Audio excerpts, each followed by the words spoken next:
સુરત જિલ્લા શિક્ષણ વિભાગે ગુજરાત માધ્યમિક અને ઉચ્ચતર માધ્યમિક શિક્ષણ બોર્ડની પરીક્ષાની પારદર્શિતા જાળવવા માટે કમર કસી છે. ગુજરાત માધ્યમિક અને ઉચ્ચતર માધ્યમિક શિક્ષણ બોર્ડની પરીક્ષાઓ હવે નજીક આવી રહી છે, ત્યારે સુરત જિલ્લા શિક્ષણ વિભાગે પરીક્ષાની પારદર્શિતા જાળવવા માટે કમર કસી છે. સુરત ડીઈઓ ભગીરથસિંહ ગઢવીએ પરીક્ષાલક્ષી નવી ગાઈડલાઈન અને કડક પગલાઓની જાહેરાત કરતા સ્પષ્ટ કર્યું છે કે ગેરરીતિ કરનાર કોઈપણ વ્યક્તિને બક્ષવામાં આવશે નહીં. ડીઈઓ ભગીરથસિંહ ગઢવીએ જણાવ્યું હતું કે સુરતની અંદર ધોરણ 10માં 91,000 કરતાં વધુ વિદ્યાર્થીઓ પરીક્ષા આપશે. સાથે જ ધોરણ 12માં સામાન્ય પ્રવાહમાં 45,000થી વધુ, વિજ્ઞાન પ્રવાહમાં 17,000 કરતાં વધુ વિદ્યાર્થીઓ પરીક્ષા આપશે. આમ કુલ મળીને 1,61,000થી વધુ વિદ્યાર્થીઓ પરીક્ષા આપશે. 5,653 જેટલા વર્ગખંડોમાં સમગ્ર સીસીટીવી હેઠળ વિદ્યાર્થીઓની પરીક્ષાનું આયોજન કરવામાં આવ્યું છે. આ સીસીટીવીના મોનિટરિંગ માટે 7 ટીમો પણ બનાવવામાં આવી છે. પરીક્ષા એ વિદ્યાર્થીઓના ભાવિનો સવાલ છે અને તેમાં કોઈપણ પ્રકારની ક્ષતિ કે ગેરરીતિ સાંખી લેવામાં આવશે નહીં. વિદ્યાર્થીઓને પરીક્ષા આપવા જવામાં મુશ્કેલી ન પડે તે માટે ટ્રાવેલિંગ માટે સિટી વિસ્તારમાં સિટી બસો, ગ્રામ્ય વિસ્તારોમાંથી જીએસઆરટીસી અને ટ્રાઇબલ વિસ્તારમાં બિરસા મુંડા એક્સપ્રેસ બસનો પણ ખાસ સુવિધા વિદ્યાર્થીઓ માટે ઊભી કરાઈ છે. સુરત અને આસપાસના ટ્રાઇબલ વિસ્તારોના મુસાફરો અને વિદ્યાર્થીઓ માટે રાહતના સમાચાર આવ્યા છે. સરકાર દ્વારા આ વિસ્તારોમાં પરિવહન સુવિધા વધારવા માટે બિરસા મુંડા એક્સપ્રેસ બસ સેવાની શરૂઆત કરાઈ છે. કુલ 14 જેટલી નવી બસો ખાસ કરીને ટ્રાઇબલ એરિયામાં દોડાવવામાં આવશે. આ બસોના કારણે અંતરિયાળ વિસ્તારના લોકો માટે અવરજવર સરળ બનશે.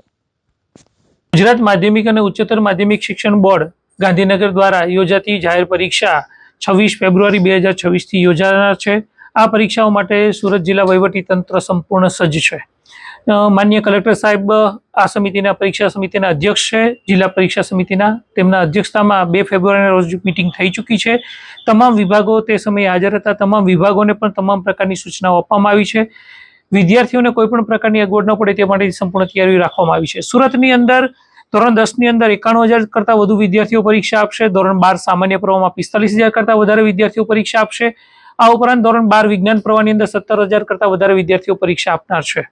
કુલ મળી 1,61,000 કરતાં વધારે વિદ્યાર્થીઓ પરીક્ષા આપશે. ગુજકેટ અને ધોરણ 12 વિજ્ઞાન પ્રવાહ પ્રાયોગિકની પરીક્ષાનો પણ સમાવેશ કરીએ તો 2,23,000 કરતાં વધુ વિદ્યાર્થીઓ આ પરીક્ષા આપનાર છે. આ વિદ્યાર્થીઓ માટે સીસીટીવીની સંપૂર્ણ છે. 5,653 જેટલા વર્ગખંડો અને તમામ વર્ગખંડો સીસીટીવીથી સજ્જ છે. આ સીસીટીવીનું મોનિટરિંગ માટે 7 ટીમો બનાવવામાં આવી છે. એ તમામ વર્ગખંડોનું મોનિટરિંગ કરશે. આ ઉપરાંત પરીક્ષા પૂર્ણ થયા બાદ તમામ વર્ગખંડોની સીડીનું નિરીક્ષણ કરવામાં આવશે અને જો કોઈ પણ ક્ષતિ હશે તો તે વિરુદ્ધની કાર્યવાહી કરવામાં આવશે. આ ઉપરાંત વિદ્યાર્થીઓને આવવા જવામાં તકલીફ ન પડે તે માટે સિટી વિસ્તારમાં સિટી બસ દ્વારા, આ ઉપરાંત ગ્રામ્ય વિસ્તારમાં જીએસઆરટીસી અને બિરસા મુંડા એક્સપ્રેસ એટલે કે ટ્રાઇબલ ડિપાર્ટમેન્ટ દ્વારા 14 જેટલી બસો બિરસા મુંડા એક્સપ્રેસ શરૂ કરવામાં આવી છે, જે વિદ્યાર્થીઓને લાવવા લઈ જવાની વ્યવસ્થા કરશે. આરોગ્ય વિભાગની ટીમ પણ સજ્જ છે. કોઈ પણ વિદ્યાર્થીઓને ઉનાળાનો સમય હશે, ગરમીની સિઝન હશે તો એ સમય દરમિયાન કોઈ પણ વિદ્યાર્થીઓને કોઈ તકલીફ ન પડે તે માટેની પણ સંપૂર્ણ તૈયારીઓ થઈ ચૂકી છે. આ ઉપરાંત વિદ્યાર્થીઓ વર્ગખંડની અંદર બૂટ મોજા પહેરીને જશે તેવી પરીક્ષા સમિતિનો નિર્ણય છે કે દર વર્ષે વિદ્યાર્થીઓ સુરતની અંદર નિર્ણય કરવામાં આવે છે કે વિદ્યાર્થીઓ પરીક્ષામાં ખંડની અંદર બૂટ મોજા પહેરીને જાય તે માટેની વ્યવસ્થા છે. આ ઉપરાંત માન્ય કલેક્ટર સાહેબ દ્વારા વર્ગ 1 અને વર્ગ 2ના અધિકારીઓના ઓર્ડર કરવામાં આવશે, આદેશ કરશે અને જેઓ શાળાની અંદર પરીક્ષા સમય દરમિયાન હાજર હશે જેથી કરીને કોઈ પણ અનિચ્છનીય બનાવ ન બને તેની તમામ તકેદારીઓ રાખશે.